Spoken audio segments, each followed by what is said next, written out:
ये कहानी एक और प्रसिद्ध धार्मिक कथा पर आधारित है, जो इस बात को दर्शाती है कि भगवान की कृपा और सच्चे आत्मनिर्माण के माध्यम से कोई भी व्यक्ति अपने पापों से मुक्त हो सकता है।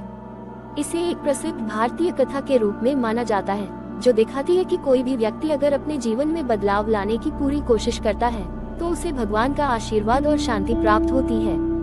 कहानी बहुत समय पहले की बात है। एक छोटी सी गांव में एक सुंदर और आकर्षक वेश्या रहती थी, जिसका नाम कुमुदा था।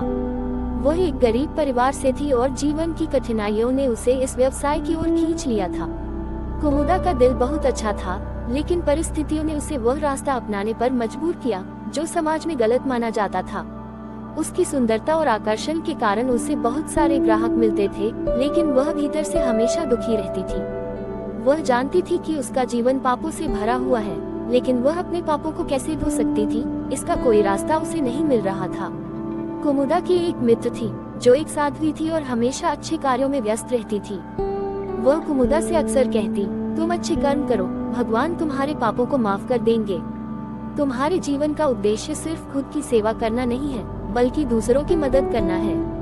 कुमुदा को उसकी बातों में सच्चाई का एहसास हुआ, लेकिन उसे ये भी समझ में आता था कि उसने जो पाप किए हैं, उनके लिए उसे कितना बड़ा प्रायश्चित करना होगा। एक दिन कुमुदा अपने पुराने जीवन से तंग आकर एक मठ में गई, जहाँ एक संत रहते थे। संत को देखकर उसे विश्वास हुआ कि शायद यहाँ उसकी आत्मा को शांति मिल सकती है।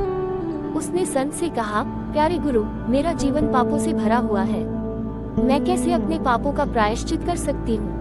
क्या मुझे मोक्ष मिलेगा? संत ने उसे देखा और कहा, कुमुदा, तुम्हारे पाप तुम्हारे कर्मों का परिणाम है, लेकिन अगर तुम सचमुच अपनी नियत को बदलने का प्रयास करती हो, तो भगवान तुम्हारे पापों को माफ कर सकते हैं। तुम्हारे लिए एक रास्ता है, अगर तुम सच्चे दिल से परिश्रम करके अच्छाई की ओर बढ़ो।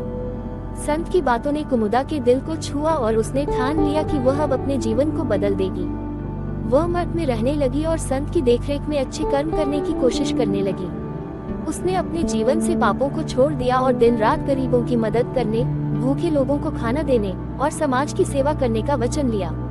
उसकी मदद से कई गरीबों को अपना जीवन सुधारने का मौका मिला। धीरे धीरे कुमुदा का जीवन बदलने लगा और उसकी आत्मा में शांति आ गई। कुछ सालों बाद कुमुदा की मृत्यु हो गई। उसके पुण्य कर्मों को देखकर भगवान ने उसे अपने पास बुलाया। भगवान ने कहा, कुमुदा, तुमने अपने जीवन में जो पाप किए थे, उनके लिए तुमने प्रायश्चित किया है। तुमने सच्चे दिल से अच्छे कार्य किए और समाज की सेवा की, इसलिए तुम्हारा जीवन स्वर्ग में स्थान पाने का हकदार है। कुमुदा को स्वर्ग में स्थान मिला, क्योंकि उसने अपनी सच्ची मेहनत और अच्छाई से अपनी आत्मा को शुद्ध किया था।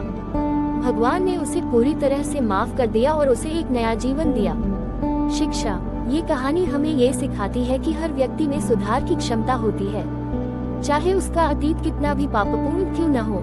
अगर वह सच्चे दिल से अपने कर्मों में सुधार लाता है और अच्छे कार्य करता है, तो भगवान उसकी मेहनत और ईमानदारी को पहचानते हैं। ये दिखाता है कि आत्मा को शुद्ध करने का कोई निश्चित समय नहीं होता, ये हर किसी के भीतर की नियत पर निर्भर करता है।